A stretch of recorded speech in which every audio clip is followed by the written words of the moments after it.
Ninaomba nisome Waefeso 6. Waraka kwa Waefeso 6. Paulo ana namna yake ya kuandika nyaraka zake, hasa zile nyaraka ambazo ziko systematic. Kuna nyaraka ambazo Paulo amepangilia matukio ya aina fulani fulani, ukisoma unagundua alikuwa na lengo la aina fulani. Kwa mfano, nyaraka zake kama Waefeso, Wakolosai, Wafilipi, Wathesalonike wa kwanza na wa pili, kuna utaratibu ambao alikuwa anatumia kuandika ambao unafanana. Paulo akiandika nyaraka zake, cha kwanza anachoanza nayo ni nini? Ni salamu.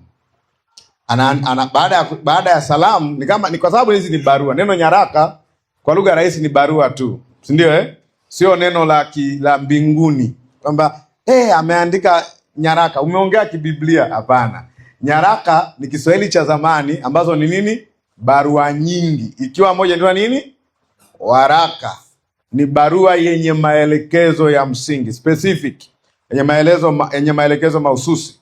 Kwa hiyo waraka kwa Waefeso, waraka kwa Kolosai, waraka kwa Wafilipi, waraka kwa Wathesalonike wa kwanza na wa pili ni nyaraka ambazo ziko namna fulani special, zimebeba mtiririko fulani ambao ni rahisi kufahamu ukiziona. Kama unasoma mara nyingi Biblia, utagundua kuna mfanano kwenye namna anavyowasilisha. Cha kwanza anaanza na salamu. Akianza na salamu, wala huwa hachelewi. Baada ya salamu anawatakia neema ya Mungu, alafu baada ya salamu baada ya kuwatakia neema iwe kwenu, huwa Paulo anaanza kueleza mambo ambayo Kristo ameyafanya. Huwa anaita believers seal, mambo ambayo ni utambulisho wa mwamini. Anaanza kueleza mwamini yukoje, mwamini mtakatifu, mwamini amebarikiwa. Kama kwenye waraka kwa Efeso ndipo alipotaja baraka alizonazo mwamini ambazo ameita baraka za rohoni. Katika yeye tumebarikiwa kwa baraka zote za rohoni katika ulimwengu wa roho. Na ni vizuri kuvisoma huo mtiririko. Baada ya hapo anaanza kuweka maonyo na maelekezo ambayo alikuwa ana mpango wa kuwapa. Maelekezo na maonyo. Kwenye haya maelekezo, in fact, kabla ya maelekezo na maonyo, anaweka maombi. Ukicheki kwenye Waefeso 1 kuanzia 15 anawaombea. Kwenye Wakolosai 1 kuanzia mstari wa 9 anawaombea. Kwenye Wafilipi 1 kuanzia mstari wa 9 pia anawaombea. Alafu anaweka segment ya maonyo na maelekezo kwa ajili ya mwenendo wa waamini, alafu na kwa ajili ya huduma. Akimaliza pale, Paulo anafunga waraka wake. Kama ana salamu kwa watu, anawapa watu hao salamu. Alafu kama alafu anamaliza kwa kuwatakia neema ya Mungu. Anafungua kwa neema ya Mungu, alafu anafanya nini? Anamaliza kwa neema ya Mungu, kwa sababu ni neema ya Mungu mwanzo mwisho, sio neema mwanzo alafu mwanadamu mwisho. Waraka ambao ni wa tofauti kidogo, Wakorinto walikuwa na vimeo vyao, walikuwa na deal navyo, alikuwa haendi systematic, anachanganya kila kitu ndani. Waraka wa kwanza na waraka wa pili kwa Wakorinto. Kwa Wagalatia alienda kama mbogo aliyejeruhiwa, walikuwa wamezingua sana. Na kuna sababu kwa nini kwenye waraka kwa Galatia Paulo alikuwa ameongea maneno mazito sana. Unajua ni waraka pekee wenye maneno ni nani aliyewaloga. Unajua ulozi ni mbaya. Na ulozi ule sio kwamba kuna mtu alikuwa anawachawia, no, ilikuwa ni mafundisho potofu. Anasema mtu yeyote akija akimuhubiri Kristo mwingine au akihubiri injili nyingine, anasema awe ni mimi mwenyewe au ni malaika, alaaniwe. Actually neno alaaniwe ucho kwenye neno la Kigiriki maana yake asipewe nafasi. Wengine wanafikiri ni kutamkia kwa kufa. Hapana. Ni neno linalomaanisha, Kiingereza wanatumia neno ban him. Maana yake mnyimeni nafasi, mnyimeni fursa. Asipewe nafasi ya kuzungumza kanisani, asipewe mic. Mtu anayehubiri mafundisho potofu hataki kupewa microphone, hataki kupewa audience nafasi ya kuzungumza. Hiyo anasema hata akiwa ni malaika mkataeni. Kwa akija anang'ang'aa, anapiga na moto unatoka mdomoni na puani, alafu akaanza kuongea ujinga, makorokoro, unamwambia potelea mbali, malaika wa giza, hata kama anang'aa kama nuru, kwa sababu malaika wa giza hujifanyaga kwa malaika wa nuru, si ndio eh? Ya, kwa hiyo ni vizuri kujua. Ndio maana usipojua injili ya kweli, unaweza ukaletewa vitu vinavyong'ang'aa ukafikiri ni dhahabu, kumbe sio. Ndio maana ni msingi sana kujua yale mambo ambayo Paulo alikuwa anayapambania. Asema, anawaambia mlianza katika roho, alafu mmeishia katika mwili. Asema, je, ni nini kilichowapata? Kwa hiyo kwenye Waefeso sasa, anaanza sura ya kwanza, na sababu nataka tuchambue Waefeso kidogo. Najua ni baada ya ndoa, siwezi kufanya baada ya ndoa bila uchambuzi. Amen. Kwa anaanza kwa sura ya kwanza, anajitambulisha, Paulo mtume wa Yesu Kristo kwa mapenzi ya Mungu, kwa watakatifu walioko wapi? Efeso, wanaomwamini Yesu Kristo, neema na iwe kwenu na amani zitokazo kwa Mungu Baba yetu na kwa Bwana Yesu Kristo. Alafu anasemaje? Atukuzwe Mungu Baba wa Bwana wetu Yesu Kristo, aliyetubariki kwa baraka zote za rohoni. Nafikiri Wakristo wengi wasomagi mstari, ndio maana bado wanahangaika na nimelaaniwa au sijalaaniwa. Aliye ni wakati ujao au wakati uliopita? Aliyetubariki au atakayetubariki? Aliyetubariki. Okay, nikisema atakayetubariki kwa baraka zote za rohoni, maana yake nini? Ni wakati ujao. Aliyetubariki kwa baraka zote za rohoni, maana yake nini? Ni wakati uliopita. Maana yake hicho kitu kimeshafanyika, si ndio eh? Okay, kwa hiyo unaposoma Biblia, nisikize vizuri, uwe unaangalia na nyakati zilizotumika. Usije ukawa unatafuta kitu ulichopewa. Kuna siku sijui nilikuwa nimechanganyikwa na nini, nimeshika ufunguo wa gari nikaanza kutafuta. Sasa unatafuta ufunguo wa gari, nani amewahi kutokewa na hicho kitu? Umeshika kitu alafu nakitafuta. Sije kama mimi mwenyewe ndio nilikuwa na matatizo. Kumbe tuko wote, tuko wengi.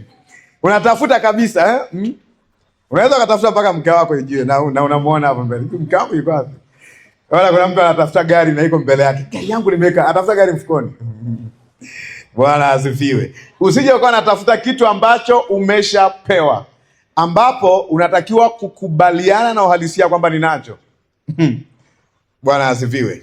Kwa kuna vitu ambavyo Mungu amekwisha kufanya ambavyo tayari tunavyo, sio vitu vya kutafuta. Kwa hiyo ni vizuri kujua ni vipi, ili mtu akija kuambia njoo nikupe kitu ambacho Mungu amekupa, inabidi umwambie, kwani hiki alichonipa kimeenda wapi? Kimeenda lini? Inabidi kwanza akufundishe namna kilivyopotea. Ndio ya, kwa sababu huwezi kuniambia nimebarikiwa kwa baraka zote za rohoni, alafu asemaje?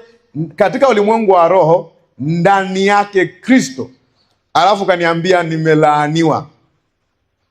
Na kuambia ni nani aliyenilaani? Kwa sababu Mungu amenibariki, alafu kwa baraka 2, baraka 3, baraka 4, baraka 100, baraka ngapi? Zote za rohoni. Wapi? Ndani yake Kristo. Mwambie jirani yako, uko ndani ya Kristo au uko nje? Kwa sababu ndani ya Kristo ndo mahali inapozungumziwa. Kama uko nje ya Kristo, baraka za rohoni sahau. Siku utakapoingia ndani ya Kristo ndo utakuwa nazo. Baraka za rohoni ni za watu wa rohoni. Kama hauko katika Kristo, hauko rohoni. Amen. Anasema katika ulimwengu wa roho, kama alivyotuchagua, akaanza kuelezea vitu vya msingi, kama alivyotuchagua katika yeye kabla ya kuweka msingi ya ulimwengu. Akasema ili tuwe watakatifu. Atuchagua tuweje? Tuwe watakatifu. Umesikia hiyo? Alituchagua tuweje? Kwa kuwa mtakatifu ni baraka katika Kristo. Maana asiye ndani ya Yesu Kristo si mtakatifu. In fact, hata kama anajitahidi kutenda mema. Sababu utakatifu unapatikana kwa kuwa ndani ya Kristo. Amen. Amen. Asema kama alivyotuchagua wapi? Katika yeye. Yeye ni nani? Kristo. Kwa hiyo tuweke nene Kristo pale kwenye yeye, si ndio? Kama alivyotuchagua katika nani? Kristo. Ili tuwe nini?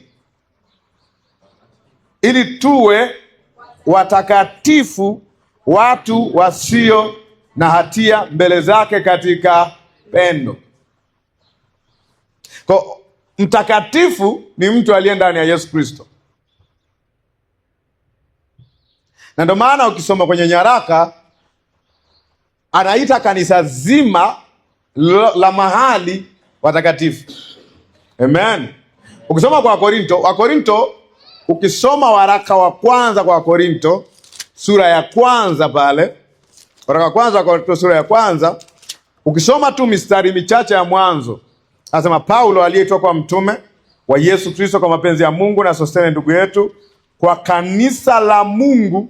Sema kanisa la Mungu. Kwa kanisa la Mungu ni watakatifu pia ni watu walio ndani ya Yesu Kristo. Kwa kanisa la Mungu lililoko wapi? Korinto. Anawaelezaje? Wale waliotakaswa ni kitenzi, si ndio Maana yake ni watu gani hawa? Watakatifu. Watakatifu ni watu waliotakaswa. Anaita kanisa zima la Korinto kanisa la Mungu lililoko Korinto, wale waliotakaswa nje ya Yesu Kristo. Biblia yangu imekosea. Waliotakaswa nje ya Kristo Yesu. Waliotakaswa wapi? Katika Kristo Yesu. Huwa anasemaga nakoseaga nione kama mnapatia, kama mnanifuatilia. Amen.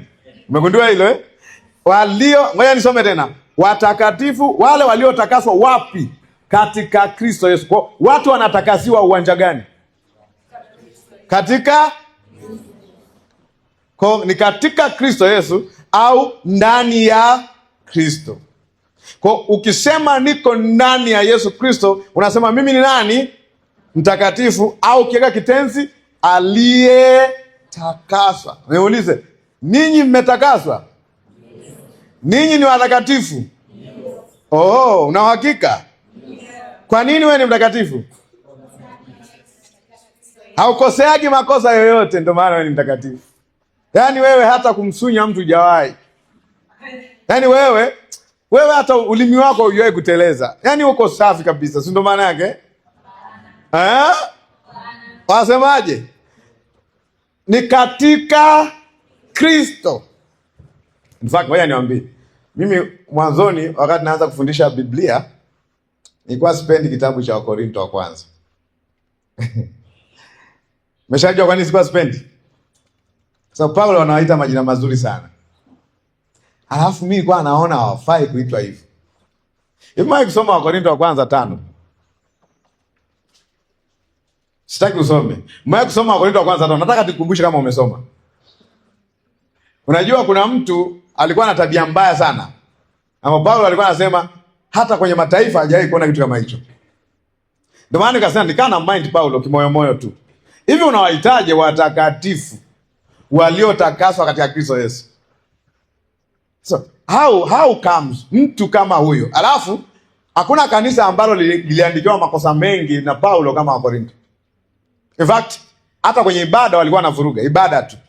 Kwenye kunena kwa lugha, mara kwenye kufasiri, mara kulikuwa na mvurugano wa 150. Lakini anaita watakatifu waliotakaswa.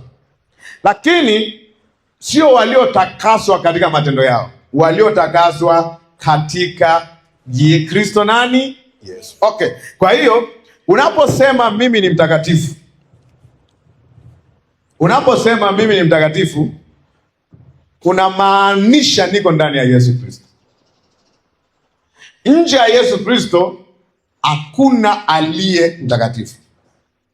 Kwa anasema tukienda kwenye Waefeso, ndugu zangu, tukienda kwenye Waefeso, ikifanya mara ya 3 naweka pembeni. Fanya mara nyingine. Ikienda kwenye Waefeso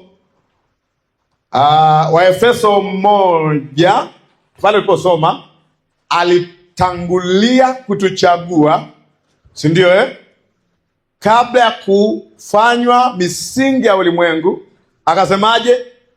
Tuwe watakatifu. Nakumbuka akasemaje? Watakatifu wakoje? Watu wasio na hatia mbele zake katika pendo. Angalia kama hiyo ni Biblia yako. Kwa hiyo mtakatifu ni mtu ambaye yuko ndani ya Yesu Kristo. Amen. Si ndio? Kama ni mtakatifu, maana yake ni mtu asiye na hatia mbele za Mungu katika pendo. Kwa nini hana hatia? Kwa sababu yuko ndani ya Yesu Kristo. Tumeelewana mpaka hapo?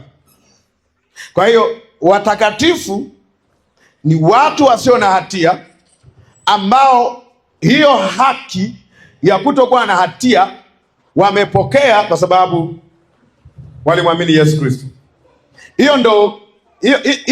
Hayo ndo mahitaji ya kufanyika mtakatifu. Ndio maana tunahubiri Injili. Asili ya utakatifu ni kwa ndani ya Yesu Kristo. Actually, watu wengi sana hawajui maana ya neno takatifu. Watu wengi wakiwaza neno takatifu, mara nyingi wanahusisha na kutokosea. Actually, unakuwa umekosea mwanzoni kabisa mafikira zako. Amen. Namfundisha mtu hapa. Kwa sababu matumizi ya neno takatifu au kutokasa sio mara zote inamaanisha kutokuwa na dhambi. Maana ya kwanza kwenye Biblia ilivyotamka kuanzia mwanzo, ukienda kwenye utakatifu ulivyotajwa kwa mara ya kwanza, in fact na kwenye vitendo ambavyo Musa aliviagiza kwenye Agano la Kale, vilikuwa vinamaanisha kutengwa. Kutengwa. Maana ya kwanza ilikuwa ni kutengwa.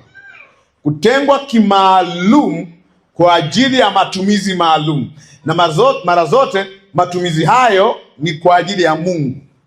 Ni kuonekana ya kwamba hapo sasa umestahili kumtumikia Mungu au kutumiwa na Mungu. In fact, kwenye Agano la Kale hata ardhi ilikuwa takatifu. Ardhi inajua kuiba. Ardhi inajua kuiba. Ardhi inajua kutukana. Sasa inakuwaje takatifu?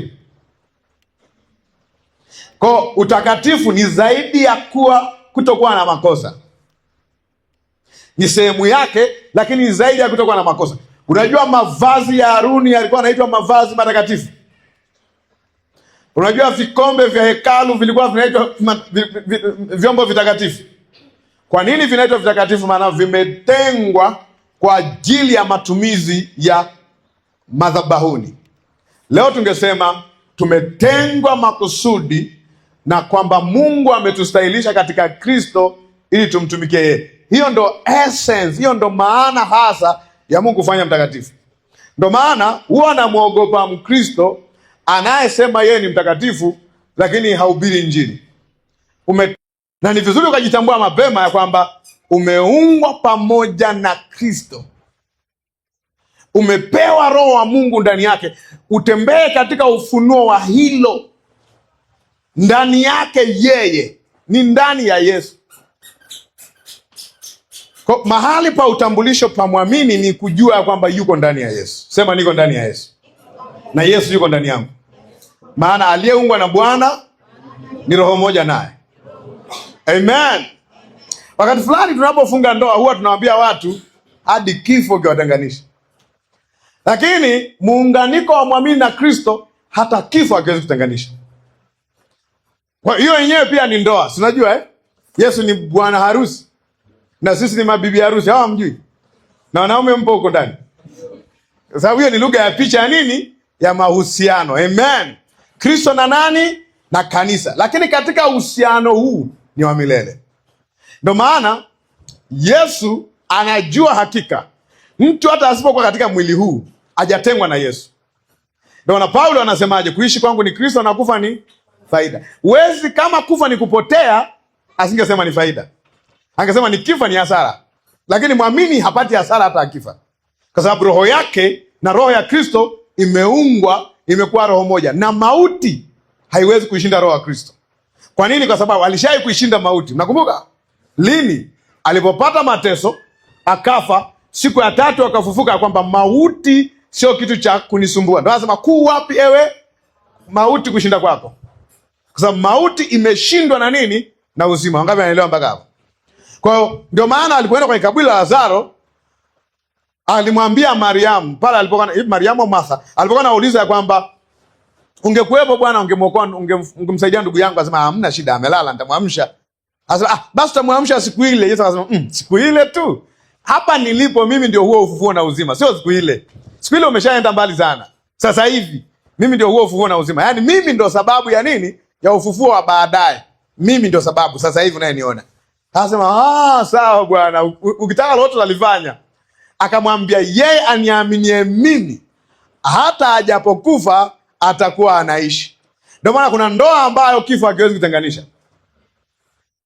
Kifo ni kama kuhama tu daraja, lakini sio kitu cha kushtua. Sasa Wakristo wengi wanaogopa kifo kwa sababu hawajui ataenda wapi akifa. Wakijua tu nikifumba mdomo huu, upande wa pili nitakuwa nalia kilio. Nimekujaje huku? Nitafanya nini mimi? Kwa sababu hawamwamini Yesu Kristo kizawazawa. Wanaamini kwenye jitihada zao au za mtu mwingine. Lakini unaona kitu cha msingi hapa, nataka nikuonyeshe. Kwa hiyo hata Petro alipokaribia kufa alisemaje? Saa yangu ya kuondoka katika maskani. Anaita mwili maskani. Kumbuka ni hekalu maskani hii imewadia. Anasema lakini isipokuwa katika maskani hii nitakuwa pamoja na nani? Na Bwana. Kwa pamoja na Bwana haitenganishi. Kumbuka kwenye ndoa pamoja na Bwana hakuna kitu cha kutenganisha. Nisipokuwa katika mwili huu nitakuwa pamoja na Bwana. Amen.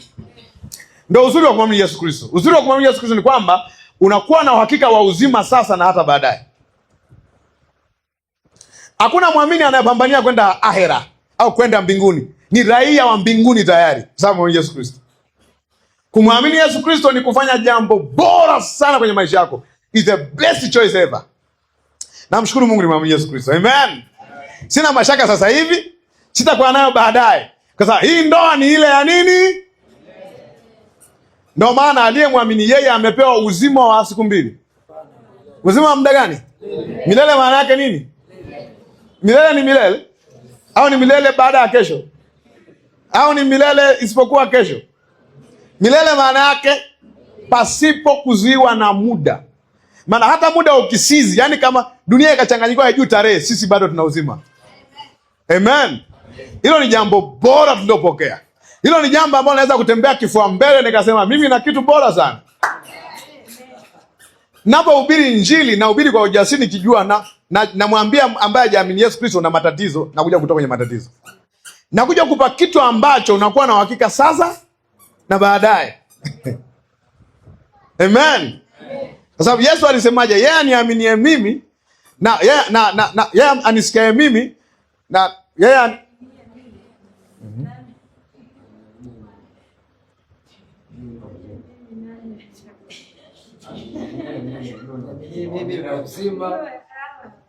Okay, twende Yohana 5:24. Nasemaje?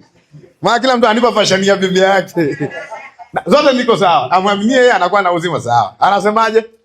Yeye ayasikiaye maneno yangu na kumwamini yeye aliyenipeleka yu na uzima wa milele. Unakuwa nao sasa hivi, yu na uzima wa milele.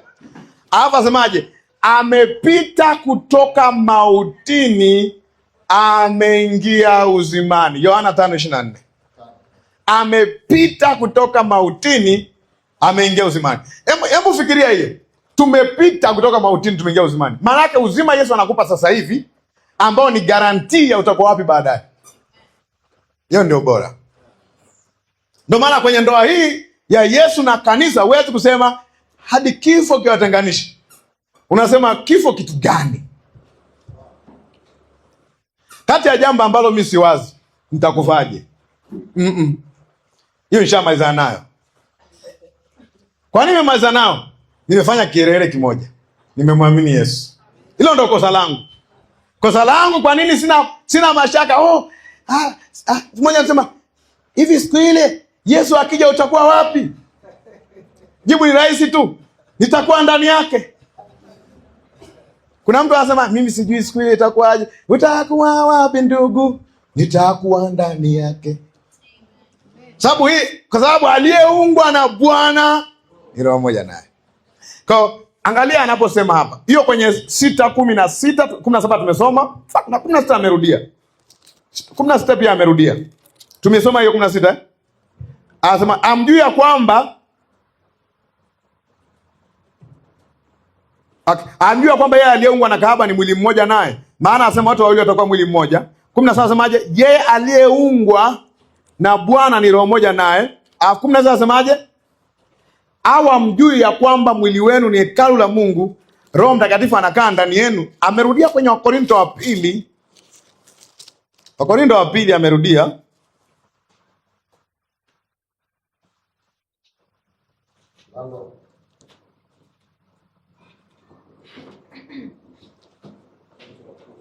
Wakorintho wa pili sura ya 6.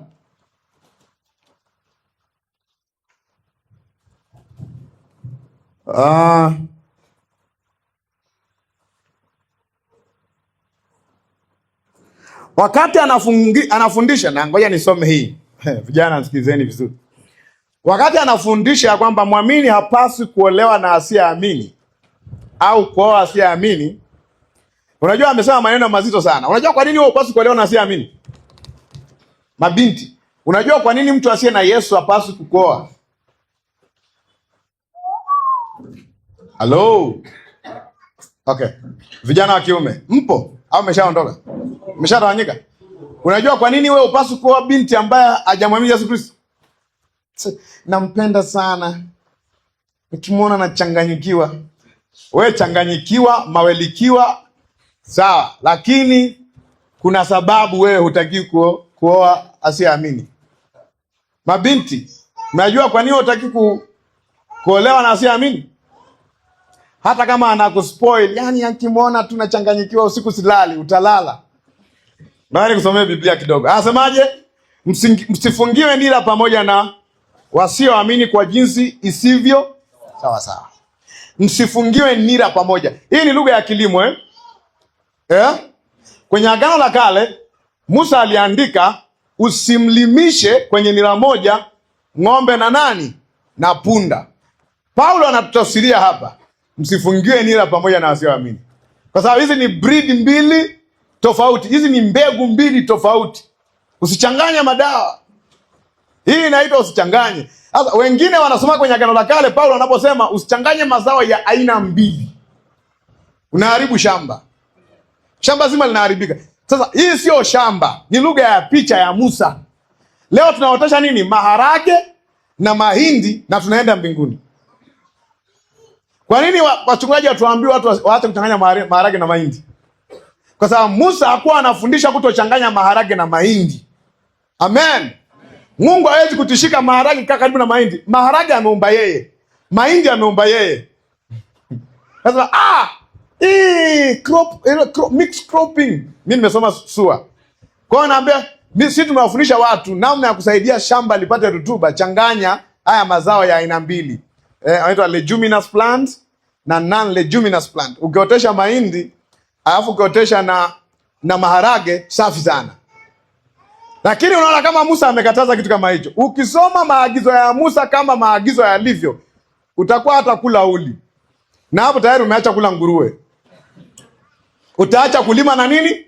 Maharage na mahindi. Hata kunyoa hapo, ukisoma sheria ya Musa vibaya. Mimi hapa niliponyoa natakiwa nipigwe shoti. Na nyewe wengine. Na nyewe mliosuka na kupaka dawa. Na nyewe mlionyoa ndevu. Natakiwa zifike hapa chini. Msinyoe pembe za ndevu zenu, mmenyoa.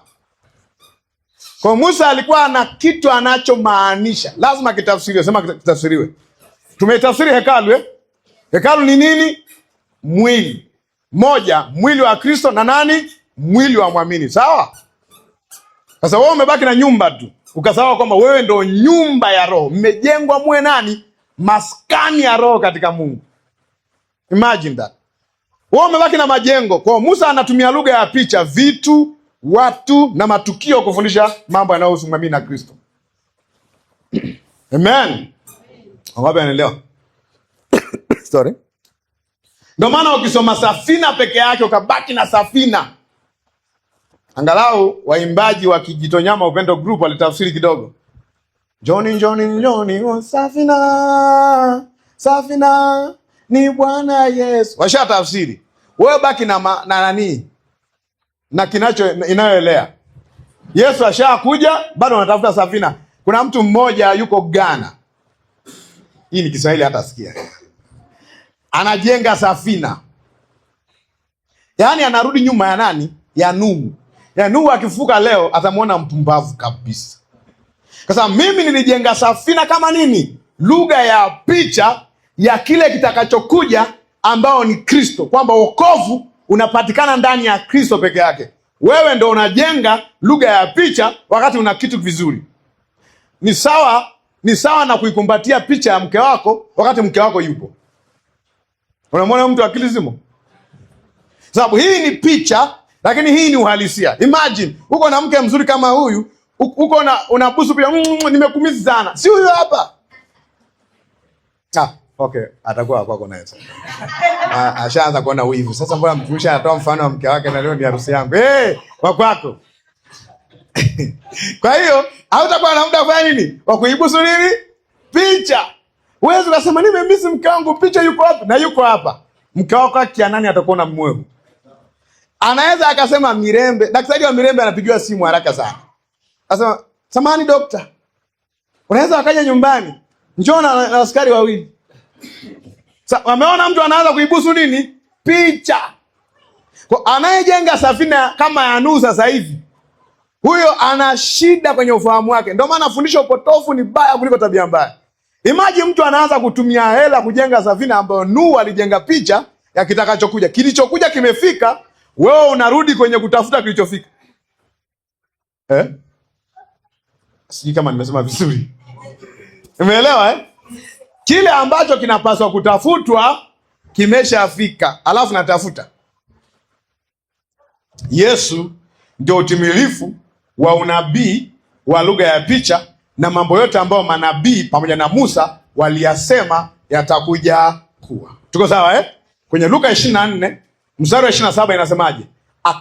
Yesu mwenyewe akaanza kutoka Musa na manabii wote, akawaeleza katika maandiko yote mambo yaliyomhusu yeye mwenyewe. Kwa maana Yesu alitumia lugha za Musa, lugha za manabii kufundisha habari zake mwanzo mpaka Malaki. Kwa kwenda mwanzo mpaka Malaki na kuanza kutafuta safina, kuanza kutafuta hema, kuanza kutafuta kilimo, ya kwamba usichanganye punda na ng'ombe kwenye, unakuwa umebaki kwenye nini? Lugha ya picha, hujafika kwenye matukio yenyewe. Lakini leo usichanganye punda na ng'ombe, tungesemaje? Kilicho najisi na kisicho najisi visichanganywe. Okay. Kwa maana ya fundisho na isio na ambacho sio fundisho la Kristo. Hiyo ni moja. Maana ya pili, hapo nimepita shortcut. Kuna mambo mengi ya kusema hapo. Maana ya pili ni muamini na asiyeamini hawapaswi kuwa kwenye ndoa moja. Umeelewa mpaka hapo? Umeelewa mpaka hapo Nauliza, nyie ni waamini? Maana kama nyie, wewe ni muamini? Na wewe ni muamini? Angekataa mmoja tu hapa tunavunja. Tunawarudishia wazee wetu nauli, waende nyumbani akapumzike, tusubiri tena sauti ya Bwana. Angesema kidogo tu, mimi siamini. Tuweka maiki chini, tuanze tufunge ibada. Kwa nini? Kwa sababu ni mbaya kufanya nini? Kuunganisha.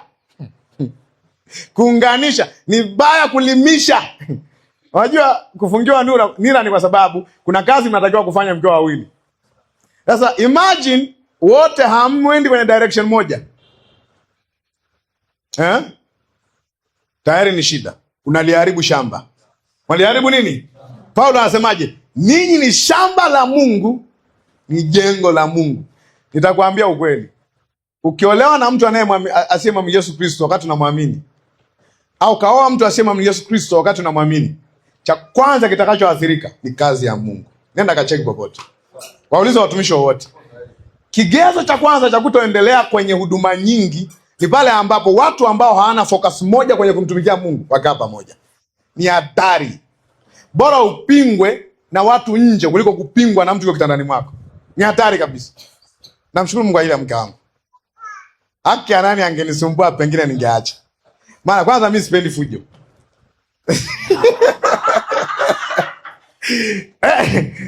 Fikiria unakaa unachambua Biblia, unaelezea alafu unakuja nyumbani sasa, nimeona leo ulivyokuwa nahubiri. Haya, unajua hajasema chochote hapo, ile ameshakata maini. hajasema chochote, na kuna sauti nyororo ya mwanamke inapenya. Kama hakuna hela siku hiyo, hata sema tutafute hela. Atatolea kwenye mahubiri yako. Yaani utapingiwa mahubiri mpaka utaacha Biblia. Atasema tu mhubiri wa masomo matatu yote kwenye harusi ya watu. Hatuna chumvi, tutakula hayo mahubiri. Sasa kukosa chumvi na mahubiri marefu yana uhusiano gani? Unasikia kitu kinachoma moyoni, cha pili hiyo. Ikatokea nyingine, imefika usiku. Kila kosa inaonekana vile kuhubiri kwako ndio kunaleta shida kwenye maisha yake. Yaani hata kama ndugu yake amemkwaza. Sasa ujaongea na kaka yangu amenikasirikia leo. Unajua mambo ya kuhubiri huko mpaka uongee na ndugu zangu. Lazima unganishe tu na nini? Huduma. Kwa sababu umemleta ibilisi chumbani, umemleta nyoka chumbani, lazima akupe mahubiri. Je, hivi ndivyo Mungu alivyosema? Ili ujichanganye. Sasa asema aposto, mimi nimempenda, huyu dada ni mzuri sana. Tuulize sisi. Uzuri unapoteaga. Inabidi ujikumbushe tena. Ukikaa na mtu muda mrefu unaweza ukasahau kwamba ni mzuri. Inabidi useme ni mzuri ati nilipomkutana naye. Ili uendelee kubaki pale pale. Maana amekukasirikia kidogo tu, ule uzuri unaanza kupungua. Inabidi upgrade kwenye moyo wako. Lazima unaweza ukasahau. Bwana asifiwe. Unaona?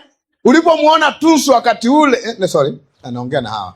Ulipomuona Tunsu wakati ule, ndo kasema huyu nikimpata. Afu ghafla akaingia ndani, ukakuta hajapika chakula. Mbona hajapika chakula? Nimejisahau tu, nimechoka zangu. La kwanza, la pili, la tatu, la nne. Unaona zamani ulikuwa unamuona kama katuni wa kuchora. Ghafla unaona kama mwili mabonge. Yaani mabonge yametoka wapi ujui. Inabidi ujikumbushe wewe ulimpenda. Inabidi uanze kusema ninampenda jinsi alivyo. Alivyo yukoje? Ni mzuri. Hata kama ameniudhi. Unaji-upgrade. Fikiria namna hiyo. Alafu iwe sasa anatoa kasheshe zake kwenye Injili, kwenye mahubiri yako, kwenye uinjilisti. Umesema una wanafunzi wangapi? 12. Umekuwa Yesu. Haya. Hatuna sukari mwenzetu. Tuone kama wanafunzi 12 watakuletea sukari. Kesho nasema kweli. Inaanza ku make sense kweli. Kweli. Unajua vitu vingi ambavyo vimeitwa kweli ni baada ya kuambiwa uongo muda mrefu. Inaanza kwa kweli. Kweli huduma inanifanya nisifanikiwe. Yaani huduma unaenda masaa mangapi kwa wiki? Masaa 4. Yaani unaenda masaa 2 Jumapili, masaa 6. Si 6 ngapi? Unaenda katika siku za kazi, unaenda Jumanne maombi masaa 2. Unaenda Ijumaa mkesha, ambao mkesha hamna biashara unafanyaga. Ni unalalaga.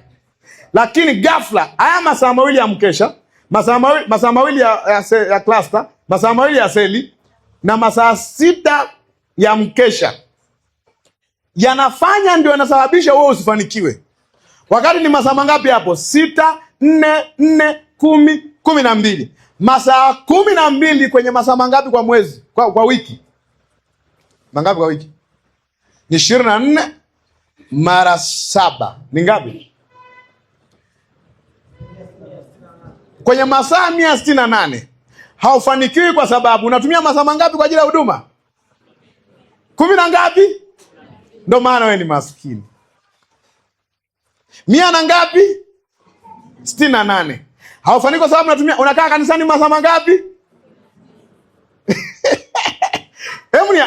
Hebu tutumie akili, tumia magazi juto. Masaa mangapi ndugu zangu? 168. Unatumia ngapi kwa ajili ya huduma? Moja 12 hata 10 haijafika. Sababu 16 ndo nini? Ndo 10%, si ndio? Lakini tayari una tofyo kwamba hii huduma yako. Hii. Ukisoma Biblia saa 6 mpaka saa 7 ambayo huwa mnakuwa mmelala. Kusoma Biblia ndo inakufanya akili yako haifanyi kazi vizuri. Okay, Biblia iko wapi? Msifungiwe nira pamoja na wasioamini kwa jinsi isivyo nini? Sawa sawa. Kwa jinsi sio sawa sawa, maana yake kuna namna mbalimbali mnaweza mkawa pamoja na wasioamini. Mnaweza kufanya biashara pamoja? Mnaweza, si ndio Lakini ndoa ni namna isiyo sawa sawa. Namna sawa ni hayo mengine. Ndoa ni uhusiano wa karibu sana kuliko mahusiano yote duniani. Si ndio Si ndio? Ni uhusiano pekee ambao watu wanalala chumba kimoja. Si ndio? Ni uhusiano pekee ambao naiacha hiyo. Amen. Sasa akasemaje? Kwa maana pana urafiki gani kati ya haki na uasi? Fikiria muamini asiamini aitwaje? Uasi. Haki na uasi. Amen. Tena pana shirika gani kati ya nini? Nuru na giza. Hiyo si vita? Asemaje? Tena pana ulinganifu gani kati ya nani? Kristo na Beliari. Unajua maana ya Beliari? Ni ufisadi. Cheki maana yake hapo chini. Beliari maana yake ni ufisadi. Amen. Kristo asichanganywe na ufisadi. Asemaje? Tena pana mapatano gani kati ya hekalu la Mungu na sanamu? Nenda kauliza Wayahudi, leta sanamu hekaluni. Ni sawa na kupeleka nguruwe msikitini. Kwa maana yake asiyeamini akioana na mwamini, actually mwenye makosa hapa ni nani? Mwamini ameleta nini? Sanamu wapi? Hekaluni. Kwa sababu nani hapa ni hekalu? Hamjui ya kwamba ninyi ni nani? Hekalu. Sasa kwa maana si tu hekalu, angalia hiyo kipengele taka uone. Kwa maana si tu sisi tu hekalu la Mungu wa aina gani? Aliye hai. Ndio maana uleti sanamu, kwa sababu sanamu imefanya nini? Imekufa.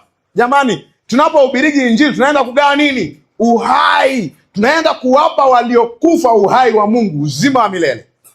Ndio maana siwezi kuacha kuhubiri Injili. Sababu kuhubiri Injili ni kugawa uhai wa Mungu wa watu wasio na uhai. Amen.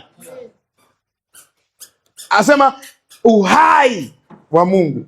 Mungu aliye hai.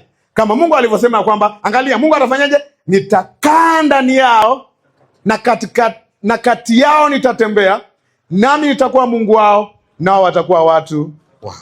Umeshaelewa sasa kwamba wewe ni hekalu?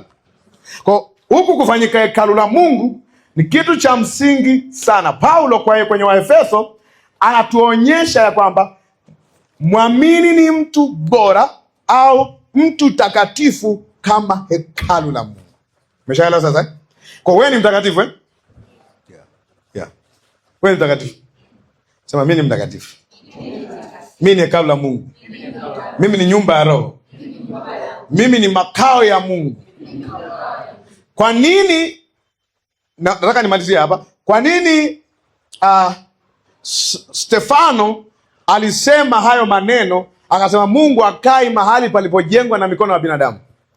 Ni kwa sababu mikono ya binadamu ni namna binadamu anavyofundishana juu ya mikono ya Mungu, namna Mungu anavyofanya kazi. Lakini namna gani Mungu alijenga hekalu lake? Hakujenga jengo. Alifanyaje? Yesu alikuja, akateswa, akafa, akazikwa, akafufuka siku ya ngapi? Siku ya tatu. Hiyo inaitwa nini?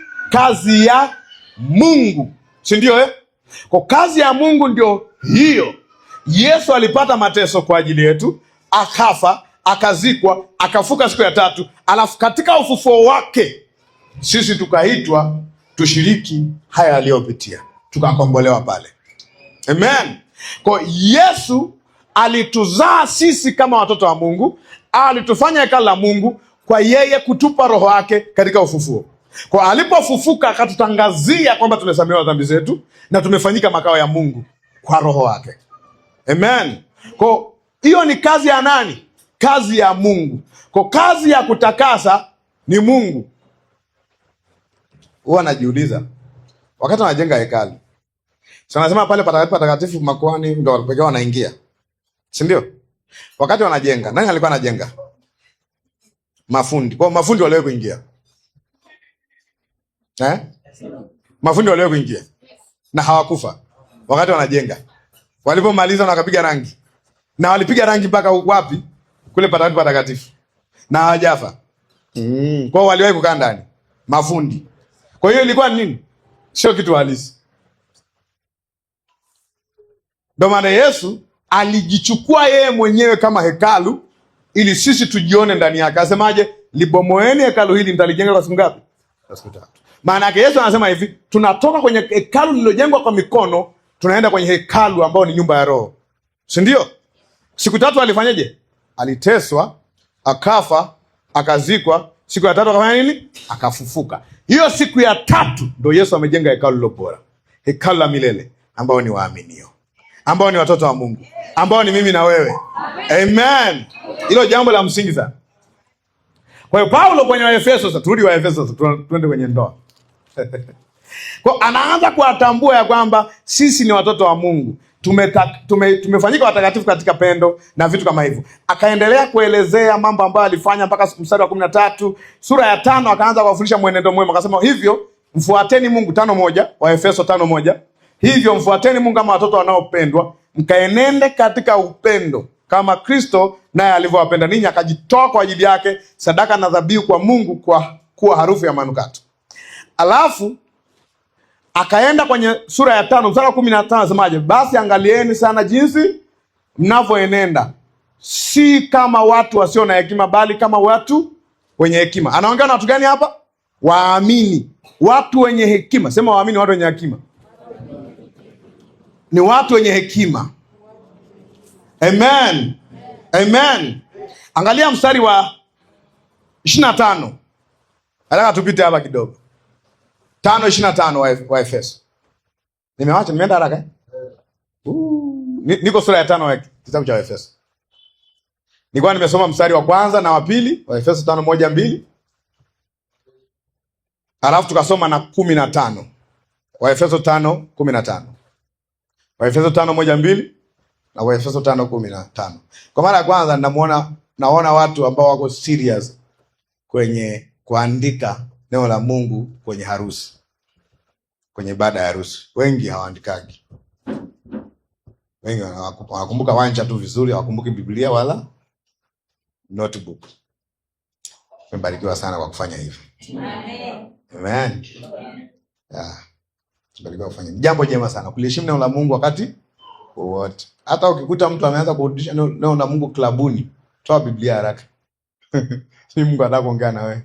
Hapa andika notes. Okay. Umeelewa nilichosema Kwa hiyo angalieni mnavyo enenda. Kwa muamini ana namna anavyo, si kama mtu asiye na nini? Na hekima. Niliwahi kuambia neno hekima, neno la Giriki Sofia. Sofia maana yake nini? Namna ya utendaji. Namna ya utendaji ndio hekima, skills. Sio kama watu wasiojua namna ya kuenenda. Sema ninajua namna ya kuenenda. Kwa hiyo ni lazima ufundishwe namna ya kuenenda kama waamini. Kwa sababu ulimwengu na namna yake. Ulimwengu na mbinu zake. Sasa akaanza kusema hiyo mstari wa 20 na ngapi tufika? 20 na 25 Okay, tuanze 22.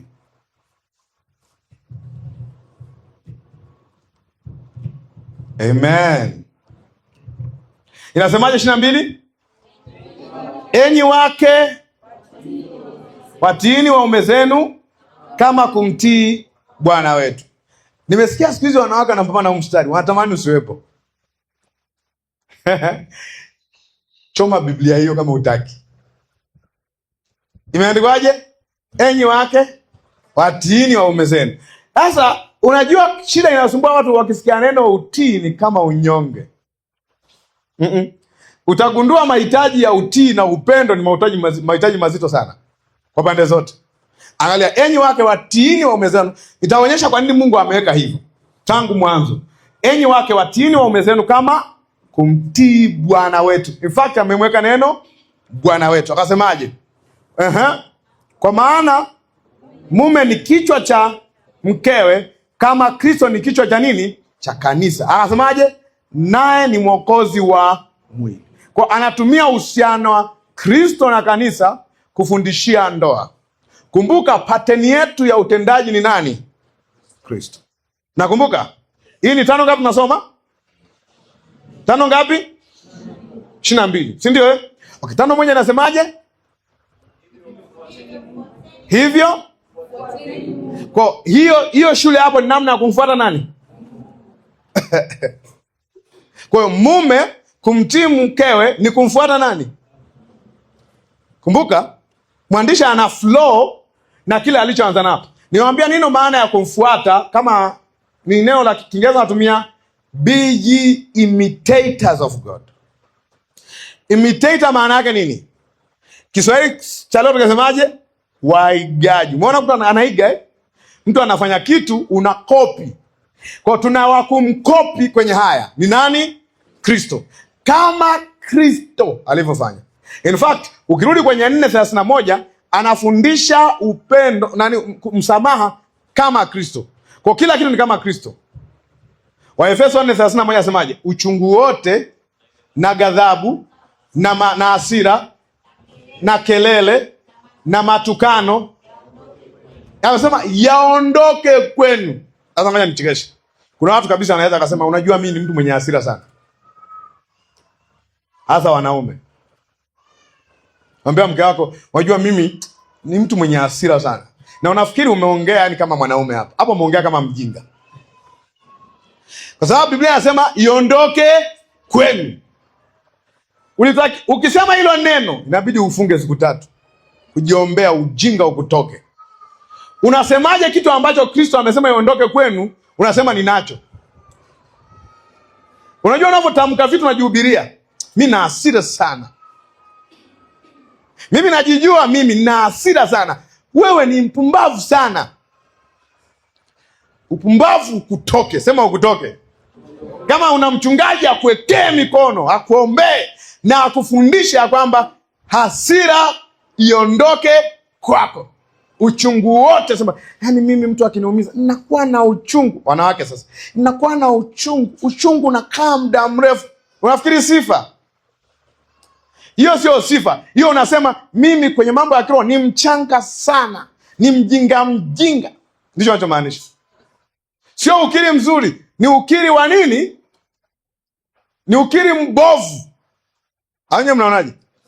Uchungu wote na hasira za karibu na temperature. Mimi najiona na temper.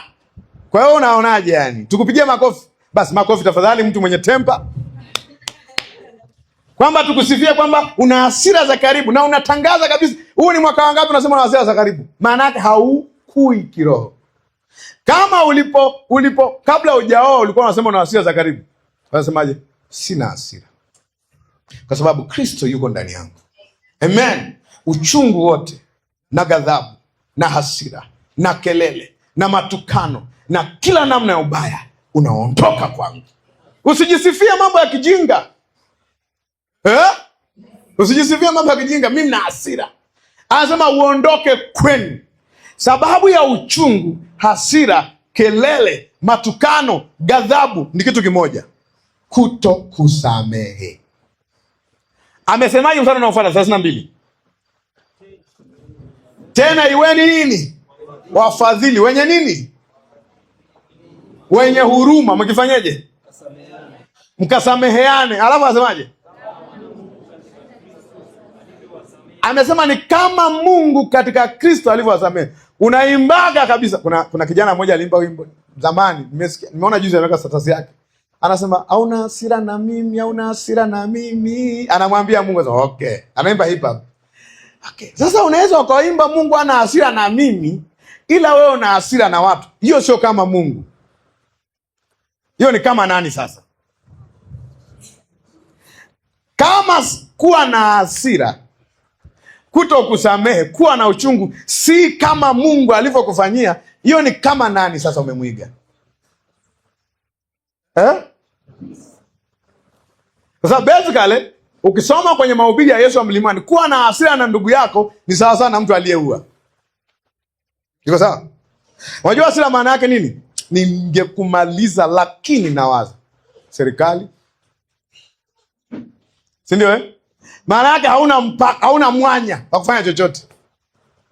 Hivi unajua kuna watu wanakukasirikia lakini hawana cha kufanya. Maana yake wangepata nafasi wangekuua. Ndio pale asema mtu ambaye anamfyonza ndugu yake, huyo amefanya nini? Ni muuaji. Inampasa afunguliwe kesi ya mauaji. Kama tukienda kwenye standard ya Mungu. Ndio maana Mungu hataki hata tuwe na uchungu, tuwe na hasira. Unatakiwa moyo wako uwe mwepesi ya kwamba unapenda tu. Usiwe na vitu vyote hivyo. I say, moyo wako ni mdogo kubeba vitu vingi. Unatakiwa ubebe kitu kimoja tu, upendo. Na upendo cha kwanza unasamehe kwa haraka. Ukisamehe kwa haraka unaondoa kiota cha kuhifadhia nini? Chuki, fitina, ghadhabu, uchungu unaondoa.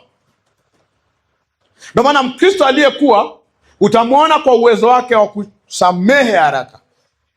Amen. Samehe haraka. Yaani unakaa siku 3 unamnunia mke wako, unamnunia mume wako. Samehe haraka. Unajenga shina la uchungu. Matokeo yake unaharibu vitu vingi sana. Sema, kwa nini uombi? Yaani mke wangu ameniudhi sana. Siku ngapi jaomba? Wiki nzima sijaomba. Kwa nini uombi? Sababu umebeba nini? Uchungu. Na nasemaje? Uchungu wote na ghadhabu na kelele na matukano na kila namna ya ubaya. Maana yake na vitu vinafanana na hivyo viondoke kwenu. Sema viondoke. Kuna vitu wanatakiwa kufukuza kwako kama wanavyofukuza mapepo. Toeka. Mbona pepo umtaki lakini tabia za kipepo unazitaka? Hivi nafikiri ni roho ya Mungu anakusaidia kuwa na hasira? Ni roho ya Mungu anakuambia, mwanangu, hasira kidogo. Fatisha hasira. Fatisha kidogo basi. Pata uchungu, roho ya Mungu. Kama sio roho ya Mungu ni roho ya nani? Okay, ukimkuta mtu ana pepo mchafu, nafanyaje? Toka kwa jina la Yesu na usimrudie tena. Na wewe unatakiwa kusemaje? Uchungu toka kwa. Actually, kitu ambacho umerecognize ni kibaya, ukianza kuiongelesha kwenye maisha yako kinaondoka. Si ndio? Umewahi kukataa kitu serious? Nauliza watu walioko serious walioko hapa. Umewahi kukataa kitu serious? Unajua unaweza ukakataa umaskini serious. Unaweza ukakataa kikawaida au serious. Kuna mtu unakuta hana kitu ila amesemaje? Kuna kitu nimegundua. Mimi ni ngumu kufa maskini. Na hana kitu, huyo mtu atakuwa tajiri. Kama yuko nini? Serious. Kama anachokisema anakiamini. Jamani, uchungu sio sehemu yako. Uwe nayo, ukatae namna gani? Serious. Si ndio? Ukatae namna gani? Serious. Unakasirika, unaona ni kitu kizuri, unaificha, unaitunza, unaiweka kwenye kabati la moyo wako. Kataa nini? Serious. Tabia yote usioitaka, kataa nini? Serious. Na kataa. Naondoe mianya ambayo inaleta hiyo kitu. Kama huwa kuna namna unatunza makosa ya mtu ili akiwa mengi ndio unasema ndio maana nilijua tu tangu siku ya kwanza. No, nilikuwa nakuhesabia tu. Ulikuwa hauko serious. Siku ya kwanza ungesema mke wangu, mume wangu, nini kimetokea? Tunaweza kufanya, lakini umetunza kwa sababu hauko nini? Serious na hiyo tabia. Unaitunza. Solve vitu visikae kwenye moyo wako ili uchungu usipate nafasi. Amen. Ili uchungu usipate nafasi. Amen. Kwa kataa, ondoa kwenye maisha yako. Na kataa uchungu sio sehemu ya maisha yako. Inakataa ndoa ambayo sisi tunakuwa na uchungu. No. Sema upendo tu. Upendo inawatosha, si ndio? Siongeze kitu kingine. Siongeze impurity. Mwambie zako siongeze uchafu kwenye maisha yako.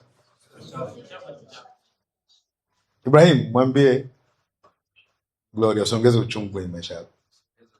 Usiruhusu uchafu wote. Na wewe mwambie usiruhusu uchafu wote kwenye maisha yako.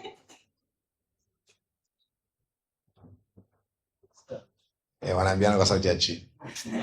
Amen. Wangapi wanaelewa mpaka hapo? Kwa hiyo ni vizuri kutambua hivyo. Kwamba Mungu kuna namna alifanya katika Kristo. Angalia, wakati ambapo Mungu alitakiwa kuwa na hasira na sisi, in fact akashua kutusamehe. Warumi 5 anasemaje? Warumi 5:8. Angalia Mungu alichokifanya. Kama unataka kumwiga Mungu inabidi uone Mungu amefanya ili muige vizuri, si ndio? Mungu amefanyaje kwenye Warumi 5:8? Nasemaje? Oh, Mungu anajua kuonyesha eh? Mungu aonyesha pendo lake yeye mwenyewe kwetu sisi. Kwa nini?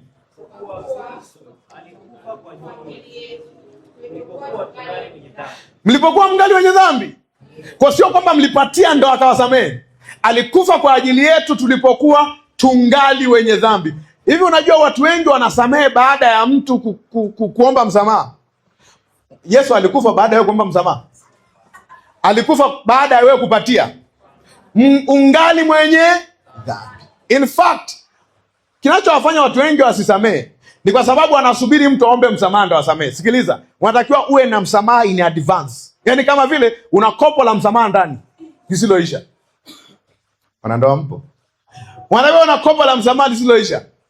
Nimesoma kwenye, tutarudi kwenye Efeso. Nimesoma kwenye Wakolosai 3:14. Mtu mmoja tusome wote. Kolosai 3:14. 13 inaanzaje? Ngoja, inaanza na nini? Naomba niulize. Hivi kwa nini kuchukuliana? Ukisikia neno kuchukuliana, ngoja niulize. Kuna haja ya kumchukulia mtu ambaye hakosei? Mchukulie tu. Ukisikia mtu anasema mchukulie tu, maana yake kuna nini? Kuna tashwishi mahali, si ndio? Kuna makosa mahali, si ndio? Unasema chukulianeni. Mkichukuliana, muona msamaha uko pale na kusameheana, kuna sababu ya kulaumu Kwa wakati una sababu ya kulaumu, unafanya nini? Unafanya nini? Mchukuliane na kusameheana. Mwambie jirani yako, "Yo, umeelewa hiyo?" Mwambie kuchukuliana na kusameheana. Ndoa, mwambie ndoa ndio chuo kikuu cha kuchukuliana na kusameheana.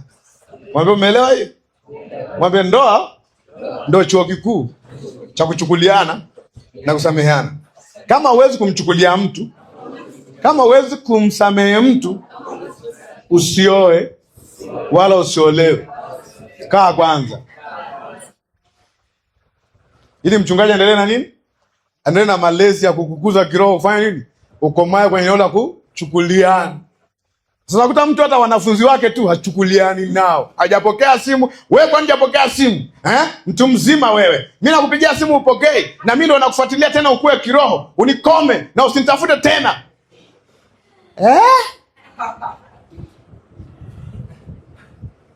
Wewe mwenyewe mbona ulikuwa unachukuliwa na kusamehewa?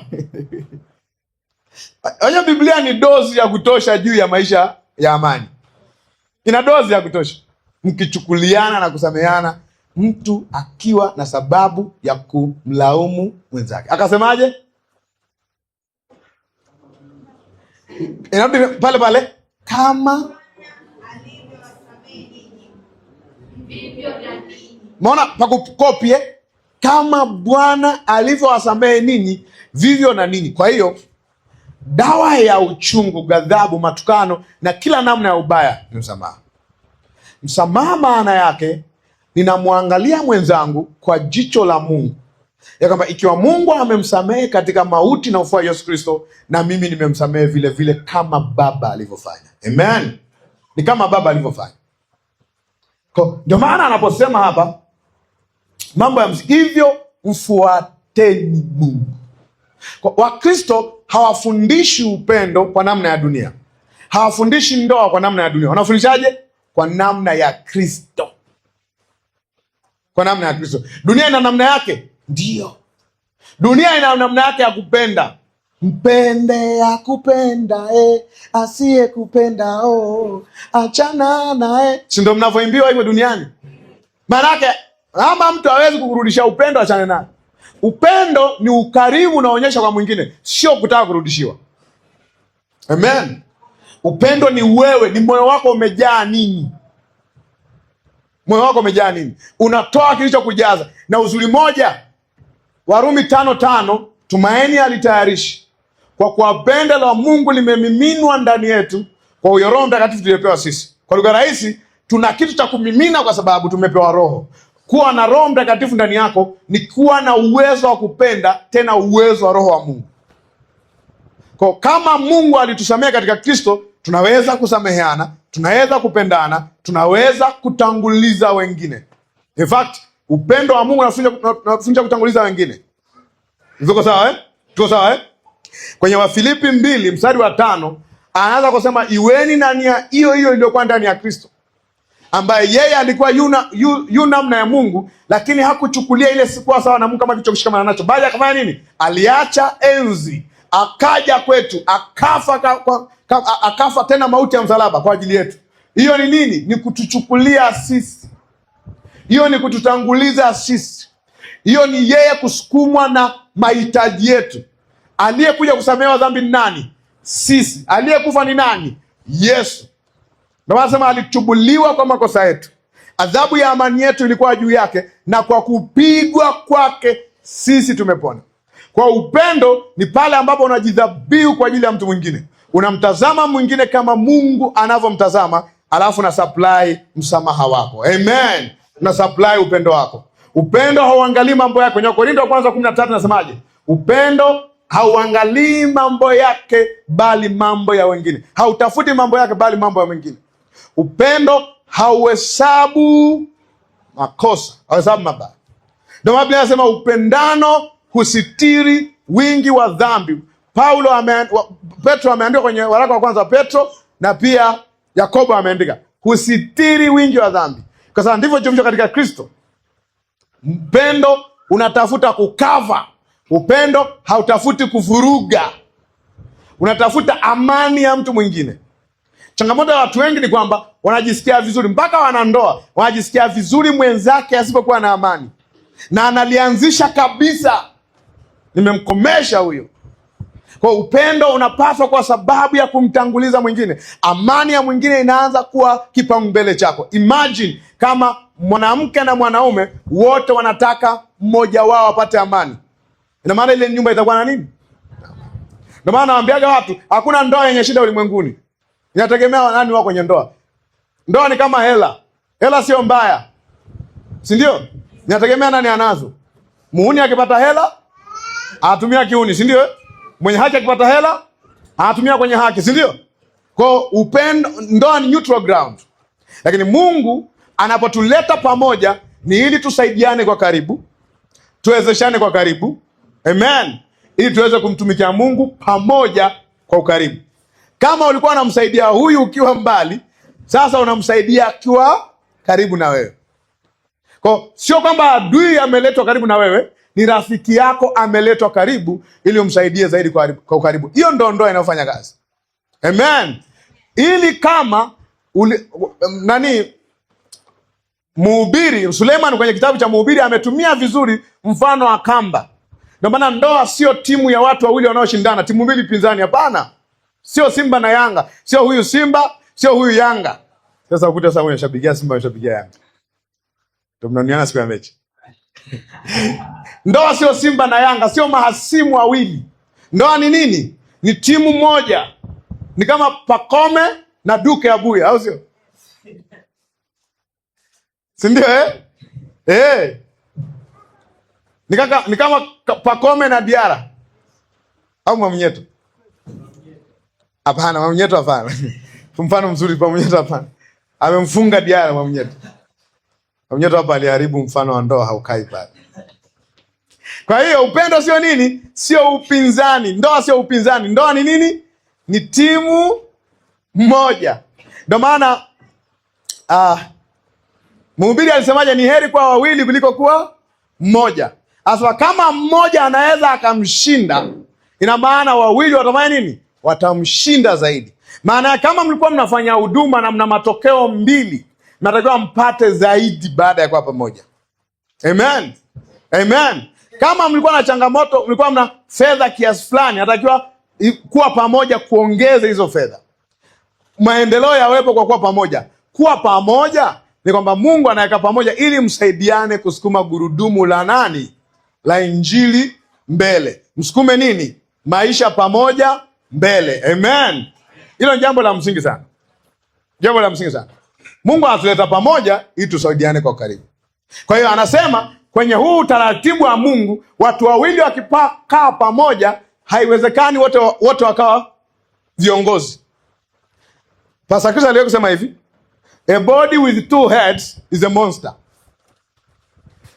Mwili wenye vichwa viwili ni nini? Ni lijitu. Unafahamu lijitu eh? Monster unafahamu eh? Kama octopus. Octopus na vichwa viwili au na mikono miwili. Ni kitu gani yenye vichwa vingi? Octopus na vichwa vingi. Ana mikia mingi. Okay. Imagine ingekuwa na vichwa viwili ambavyo vyote vinafikiri tofauti. Kingine kinataka kwenda Dodoma, kingine kinataka kwenda wapi? Arusha. Maana yake inabidi vikubaliane nani atakuwa kiongozi wa mwingine. Iko sawa eh? Okay. Naomba niulize, mtu kuwa kiongozi wa mwingine inamaanisha unyonge au inamaanisha tangulia niwe nyuma yako? Si ndio? Si ndio? Si ndio? Ndio maana ya uongozi. Uongozi sio kwamba anayeongoza ni bora kuliko mwingine. Ina maana tu anayeongoza amepewa nafasi ya kuamua gurudumu lielekee wapi. Basi. Hiyo jambo la msingi sana. Amen. Amen. Naomba niulize sasa hivi. Rais wa Tanzania ni nani? Nafikiri Mama Samia Suluhu Hassan anajua hesabu kuliko mimi. Anyea mjui. Okay.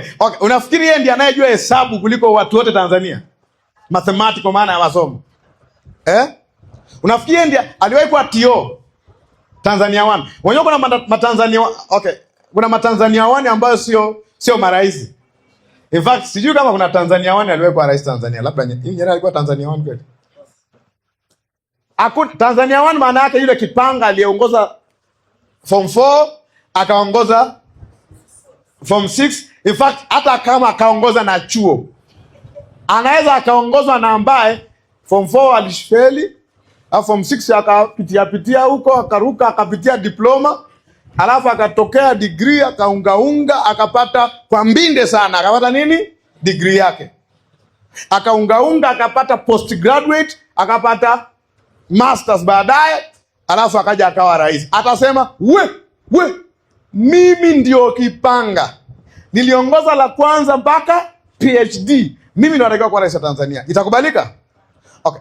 Does it mean anayeongoza ni mjanja kuliko anayeongozwa? Ina maana tumekubaliana tu mtu mmoja atutangulie ili awepo mtu wa kutupa nini? Njia. Basi. Umeelewa sasa maana yake? Kwa hiyo anaposema mume ni kichwa cha mkewe, hamaanisha kwamba mke ni kiumbe ambacho hakina mawazo. Ndio maana wanaume inabidi muwe makini sana. Ukisoma mume ni kichwa cha mkewe, huwezi ukasema mimi siwezi kumshikisha maamuzi yoyote, hajui kitu. Mimi ndio kichwa. In fact, ukisoma chini yake nasemaje? Mume na ampende mkewe. Unajua upendo maana yake nini? Upendo ni kumtanguliza mwenzako. Kwa ghafla kichwa kinatanguliza mwili. Umeelewa maana yake? Kwa maana yake katika kuongoza, unaongoza kwa nini? Kwa upendo. Sema kwa upendo. Bwana nisomee sasa Biblia. Sasa ni maneno ya mtumishi. Inasemaje? 20 na ngapi tulianza? Tuanze 23, tembee taratibu. Anasemaje? Enyi wake watiini waume zenu, 5 hiyo. Kama kumtii nani? Bwana wetu. Kwa maana mume ni nani? Mbona hiyo hamtaki tena kusoma? Na wanawake hawasomi tena. 23 wanawake wote tusome? Msome, tusome.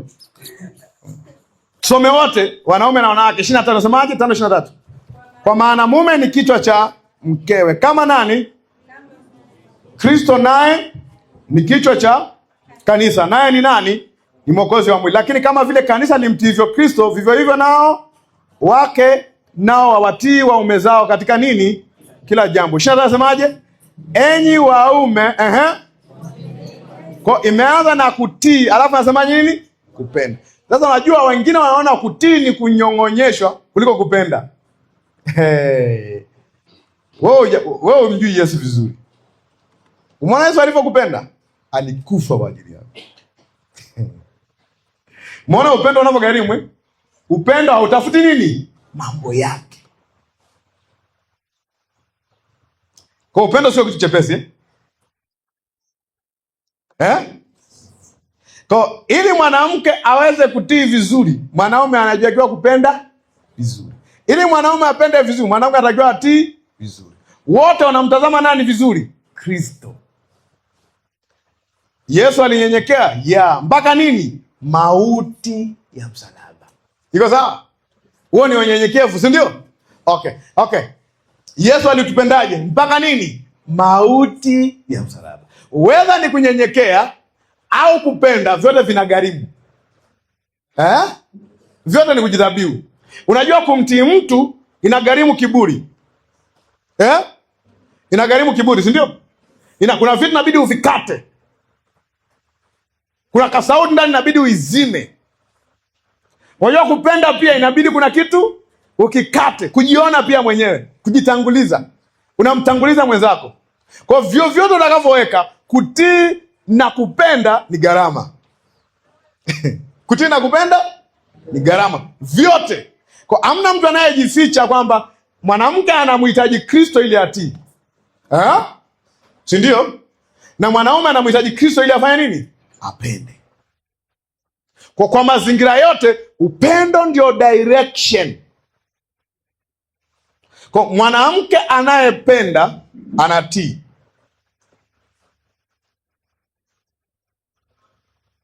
Amen.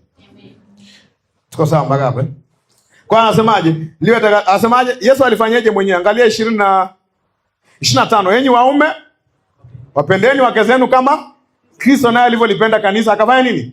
Akajitoa kwa ajili yake ili makusudi alitakase na kulisafisha kwa nini? Kwa maji katika neno. Angalia, akajitoa kwa ajili yake. What? Kumbe upendo ni kujitoa. Okay, umegundua vyote vinahitaji msaada wa Mungu. Akajitoa kwa ajili yake. Yesu alijitoaje? Kufa. Sasa wewe leo hutakiwi kufa kama namna ya kujitoa. Unatakiwa ujidhabihu. Kujidhabihu maana yake nini? Kumtanguliza mwingine. Nitakuonyesha kwenye mstari wa waraka wa kwanza wa Yohana sura ya 3 mstari wa 16 hadi 18, amefundisha namna ya kufa kwetu sisi.